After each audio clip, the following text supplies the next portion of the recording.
Hi hello welcome to my YouTube channel. ನಾನು ನಿಮ್ಮ ಗೆಳತಿ ಚೈತ್ರ ರಾಜಮೂರ್ತಿ. ಊಟಕ್ಕೆ ಉಪ್ಪಿನಕಾಯಿ ಯಾವ ರೀತಿಯಾಗಿ ಮುಖ್ಯ ಆಗುತ್ತೋ ಅದೇ ರೀತಿ ಹಪ್ಪಳ ಸಂಡಿಗೆ ಕೂಡ ಸೈಡಲ್ಲಿದ್ದರೆ ಮತ್ತಷ್ಟು ಊಟ ಜಾಸ್ತಿ ಸೇರಿಕೊಳ್ಳೋಷ್ಟು ಊಟ ತುಂಬ ರುಚಿಯಾಗಿರುತ್ತೆ. ಹಾಗಾಗಿ ಈ ರೀತಿಯಾದಂಥ ಹಪ್ಪಳ ಸಂಡಿಗೆನ, ಅದರಲ್ಲೂ ಗಂಜಿ ಸಂಡಿಗೆನ ಯಾವ ರೀತಿಯಾಗಿ ಮಾಡೋದು ಅಂತ ತಿಳ್ಕೊಳ್ಳೋಣ. ಎರಡು ಗ್ಲಾಸ್ ಅಕ್ಕಿನ ಯೂಸ್ ಮಾಡಿಕೊಂಡು 1 ವರ್ಷ 6 ತಿಂಗಳು ಯೂಸ್ ಮಾಡುವಷ್ಟು ಗಂಜಿ ಸಂಡಿಗೆನ ಯಾವ ರೀತಿಯಾಗಿ ಮಾಡೋದು. ಈ ಸಮ್ಮರಲ್ಲಿ ತುಂಬ ಬಿಸಿಲಿರೋ ಕಾಲದಲ್ಲಿ ಈ ರೀತಿಯಾಗಿ ಮಾಡಿಕೊಂಡ್ರೆ ತುಂಬ ಸ್ಟೋರೇಜ್ ಮಾಡಿ ಇಟ್ಕೊಬೋದು. ನೀವು 6 ಮಂತ್ಸ್ ಆರ್ 1 ಇಯರ್ ಗಂಟನೂ ಆರಾಮಾಗಿ ಯೂಸ್ ಮಾಡ್ಬೋದು. ತುಂಬಾ ಚೆನ್ನಾಗಿರುತ್ತೆ. 2 ಗ್ಲಾಸ್ ಅಕ್ಕಿನ ಯೂಸ್ ಮಾಡಿಕೊಂಡು ತುಂಬ ಟೇಸ್ಟಿಯಾಗಿ ಮಾಡ್ಕೊಬೋದು. ಸಾಫ್ಟಾಗಿ ಕೂಡ ಇರುತ್ತೆ. ಇದು ಹೇಗೆ ಮಾಡೋದು ಅಂತ ನೋಡೋಣ. ನೋಡಿ, ನಾನು 5 ಅವರ್ಸು ಅಕ್ಕಿನ ಸೋಕ್ ಮಾಡಿ ಇಟ್ಕೊಂಡಿದ್ದೆ. ಅದನ್ನು ಚೆನ್ನಾಗಿ ಗ್ರೈಂಡ್ ಮಾಡ್ಕೊತಾ ಇದ್ದೀನಿ. ಈ ಗ್ರೈಂಡ್ ಮಾಡಿರೋ ಅಕ್ಕಿ ಈ ಥರ ಕನ್ಸಿಸ್ಟೆನ್ಸಿ ಇದ್ದರೆ ನೋಡಬೇಕು ನೀವು. ತುಂಬ ಸ್ಮೂತಾಗಿ ಬರಬೇಕು. ಈ ಥರ ಕನ್ಸಿಸ್ಟೆನ್ಸಿ ಇದ್ದರೆ ಚೆನ್ನಾಗಿ ಬರುತ್ತೆ. ಗಂಜಿ ಕೂಡ ಚೆನ್ನಾಗಿ ಮಾಡ್ಕೋಬೋದು. ಈ ರೀತಿಯಾಗಿ ನೋಡಿ, ಈ ಥರ ಸಾಫ್ಟಾಗಿ ಮಾಡಿಕೊಂಡು 1 ನೈಟ್ ಅದನ್ನು ಕೂಡ 1 ನೈಟ್ ಮತ್ತೆ ಸೋಕ್ ಮಾಡಿ ಇಟ್ಕೊಂಡು ನೆಕ್ಸ್ಟ್ ಡೇ ಮಾರ್ನಿಂಗು ಅದಕ್ಕೆ ಆ ಸೋಕ್ ಮಾಡಿರೋಂಥ ಅಕ್ಕಿ ಮೀನ್ಸ್ ನಾವು ರುಬ್ಕೊಂಡಿರ್ತೀವಲ್ವ ಅದು, ಹಾಗೆ ಸಬ್ಬಕ್ಕಿ, ಅದಕ್ಕೆ ಬೇಕಾಗಿರುವಷ್ಟು ನೀರು ಅದೇ ಇದರಲ್ಲಿ, ಮತ್ತು ಸಾಲ್ಟು, ಜೀರಿಗೆ, ಗಸಗಸೆ, ಉಪ್ಪು, ಹಾಗೆ ಸ್ವಲ್ಪ ಹಿಂಗು ಕೂಡ ಹಾಕೊಬೋದು. ಒಂದು ಸ್ಟವ್ ಹಚ್ಚಿ ಬಾಣಲಿ ಇಡೋಣ. ಅದೇ ಬಾಣಲಿಗೆ ನೀರು ಹಾಕಿ ನಾವೇನು ಸೋಕ್ ಮಾಡಿ ಇಟ್ಕೊಂಡಿದ್ವಿ ಅಲ್ವಾ ಸಬ್ಬಕ್ಕಿ, ಅದು ಕೂಡ ಇದಕ್ಕೆ ಆ್ಯಡ್ ಮಾಡ್ಕೊಳ್ಳೋಣ. ಇದು ಚೆನ್ನಾಗಿ ಬಾಯ್ಲ್ ಆಗಲಿ. ಅದು ಒಂದು ರೀತಿ ಟ್ರಾನ್ಸ್ಪರೆಂಟ್ ಆಗೋವರೆಗೂ ನೀವು ಚೆನ್ನಾಗಿ ಅದನ್ನು ಬಾಯ್ಲ್ ಮಾಡ್ಕೋಬೇಕು. ನಂತರ ಇನ್ನೊಂದು ಗ್ಯಾಸ್ ಮೇಲೆ ನೀವೆಷ್ಟು ಗಂಜಿ ಮಾಡ್ಕೊಳ್ಬೇಕು ಅಂತ ಅಂದ್ಕೊಂಡಿರ್ತೀರೋ ಅಷ್ಟು ದೊಡ್ಡ ಪಾತ್ರೆನ ಇಟ್ಕೊಂಡು ಅದಕ್ಕೆ ಮೀನ್ಸ್ ಅಷ್ಟು ತುಂಬುವಷ್ಟು ನೀರನ್ನು ಹಾಕ್ಕೊಂಡ್ರೆ ಸಾಕಾಗುತ್ತೆ. ನೀವು ನೋಡಿ ಆಮೇಲೆ ನೀರನ್ನು ಮತ್ತೆ ಜಾಸ್ತಿ ಮಾಡ್ಕೋಬೋದು. ಈ ಕಡೆ ಸಬ್ಬಕ್ಕಿ ಇಟ್ಟಿದ್ವಿ ಅಲ್ವಾ, ಅದನ್ನು ಕೂಡ ಚೆನ್ನಾಗಿ ಕುದೀತಾ ಇರಲಿ.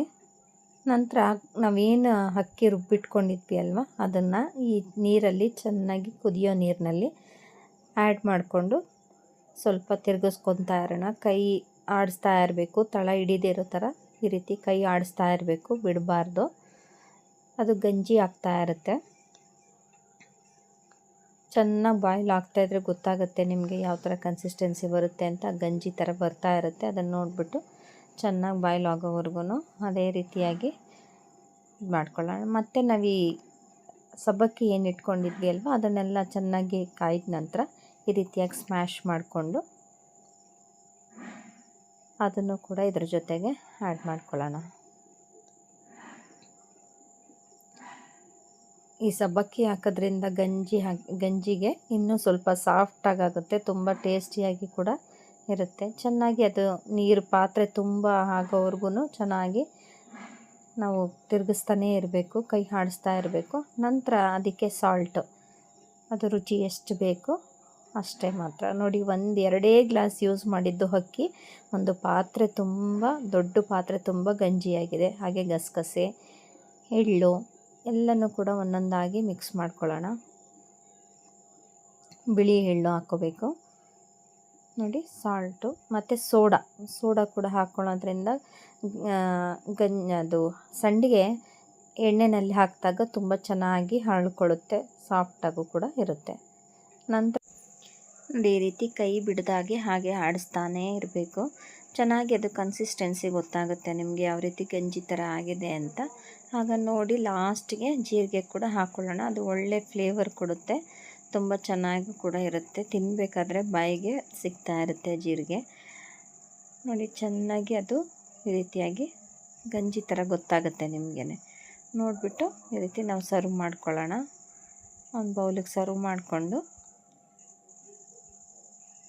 ನೋಡಿ, ಮೇಲೆ ಟೆರೆಸ್ ಮೇಲೆ ಈ ರೀತಿಯಾಗಿ ಹಳೆ ಚಾಪೆ ಹಾಕಿ ಅದ್ರ ಮೇಲೆ ಒಂದು ವೈಟ್ ಪಂಚೆ ಹಾಕಿಬಿಟ್ಟು ಈ ರೀತಿ ಸ್ವಲ್ಪ ಮೇಲೆ ನೀರು ಕೂಡ ಹಾಕಿ, ನಂತರ ನಾನೇನು ಬೌಲಲ್ಲಿ ತೊಗೊಂಡಿದ್ದೆ ಅಲ್ವ ಅದರಲ್ಲಿಂದ ಸ್ವಲ್ಪ ಸ್ಪೂನ್ ತೊಗೊಂಡು ಈ ರೀತಿಯಾಗಿ ಒಂದೊಂದೇ ಹಾಕ್ಕೊಳ್ತಾ ಹೋಗೋಣ. ಎಷ್ಟು ದೊಡ್ಡದು ಬೇಕಾದರೂ ಹಾಕ್ಕೋಬೋದು, ಚಿಕ್ಕದು ಬೇಕಾದ್ರೂ ಈ ರೀತಿಯಾಗಿ ಹಾಕ್ಕೊಳ್ತಾ ಹೋಗ್ಬೋದು. ಬಿಸಿಲಿರುವಾಗಲೇ ಈ ರೀತಿ ಎಲ್ಲ ಮಾಡಿಟ್ಕೊಂಡ್ರೆ ತುಂಬ ಚೆನ್ನಾಗಿರುತ್ತೆ. ಎಷ್ಟು ತಿಂಗಳು ಬೇಕಾದರೂ ಸ್ಟೋರೇಜ್ ಮಾಡಿಕೊಂಡು ನಾವು ಇಟ್ಕೊಳ್ಬೋದು. ಅದರಲ್ಲೂ ಇವಾಗ ಸಮ್ಮರ್ ಇರೋದ್ರಿಂದ ಮಕ್ಕಳಿಗೆಲ್ಲ ಹಾಲಿಡೇಸ್ ಇರೋದರಿಂದ ಈ ರೀತಿ ಎಲ್ಲ ಮಾಡ್ಕೊಂಡು ಇಟ್ಕೊಂಡ್ರೆ, ಸ್ಟೋರೇಜ್ ಮಾಡಿ ಇಟ್ಕೊಂಡ್ರೆ ನಾವು ಸ್ಕೂಲ್ ಡೇಸಲ್ಲಿ ಇದೆಲ್ಲ ವರ್ಕ್ ಮಾಡ್ಕೊಳ್ಳೋಕ್ಕಾಗಲ್ಲ. ಹಾಗಾಗಿ ಈ ರೀತಿ ಮಾಡ್ಕೊಳ್ಳೋದ್ರಿಂದ ವರ್ಷ ಪೂರ್ತಿ ಆರಾಮಾಗಿ ಇರ್ಬೋದು. ನೋಡಿ, ದೊಡ್ಡ ಪಂಚೆ ತುಂಬ ಹಾಕ್ಕೊಂಡಿದ್ದೀನಿ.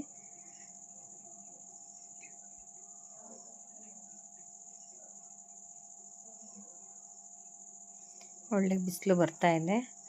ಚೆನ್ನಾಗಿ ಆದ ನಂತರ ನೋಡಿ ಈ ರೀತಿಯಾಗಿ ಫುಲ್ಲು ಡ್ರೈ ಆಗಿರುತ್ತೆ. ನಂತರ ಆ ಪಂಚೆನ ಸ್ವಲ್ಪ ಫೋಲ್ಡ್ ಮಾಡಿಬಿಟ್ಟು ಸ್ವಲ್ಪ ನಂತರ ಫುಲ್ ಡ್ರೈ ಆದ ನಂತರ ನೀರನ್ನು ಹಾಕ್ಕೊಂಡ್ರೆ ಸ್ವಲ್ಪ ನೀರು ಮೇಲೆ ಚಿಮ್ಕಿಸ್ಕೊಳ್ತಾ ಬಂದರೆ ಈ ರೀತಿಯಾಗಿ ಸಾಫ್ಟಾಗಿ ಅದೇ ಓಪನ್ ಆಗ್ತಾ ಇರುತ್ತೆ. ಸ್ವಲ್ಪ ನೀವು ಕ್ಲಾತ್ನ ಈ ರೀತಿಯಾಗಿ ಸ್ವಲ್ಪ ಟೈಟ್ ಮಾಡಿದ್ರೆ ಎಲ್ಲ ಓಪನ್ ಆಗಿಬಿಡುತ್ತೆ. ನೋಡಿ ಈ ರೀತಿಯಾಗಿ ಬರುತ್ತೆ. ನಂತರ ಸ್ವಲ್ಪ ಅದನ್ನು ಕೂಡ ಡ್ರೈ ಮಾಡಿಕೊಂಡ್ರೆ ಈ ರೀತಿಯಾಗಿರುತ್ತೆ. ತುಂಬ ಟ್ರಾನ್ಸ್ಪರೆಂಟಾಗಿ ಚೆನ್ನಾಗಿ ಕಾಣಿಸ್ತಾ ಇರುತ್ತಲ್ವ. ಇದನ್ನು ನೋಡಿ, ಇದನ್ನು ಆಯಿಲ್ಗೆ ಹಾಕ್ಕೊಳ್ಳೋಣ. ಚೆನ್ನಾಗಿ ಎಣ್ಣೆ ಬಿಸಿ ಮಾಡಿ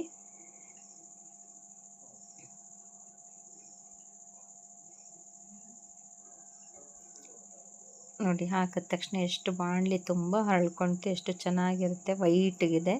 ನೀವು ಕಲರ್ ಕೂಡ ಯೂಸ್ ಮಾಡಿಕೊಂಡು ಮಾಡ್ಬೋದು. ತುಂಬ ಯಾರೆಲ್ಲ ನನ್ನ ಚಾನಲ್ ಫಸ್ಟ್ ಟೈಮ್ ನೋಡ್ತಾ ಇದ್ದೀರಾ ಅವರೆಲ್ಲ ಪ್ಲೀಸ್ ಸಬ್ಸ್ಕ್ರೈಬ್ ಮಾಡಿ, ಹಾಗೆ ಪಕ್ಕದಲ್ಲಿರೋ ಬೆಲ್ ಐಕಾನ್ನ ಪ್ರೆಸ್ ಮಾಡಿ, ಆಲ್ ಬಟನ್ನ ಪ್ರೆಸ್ ಮಾಡಿ. Thank you for watching.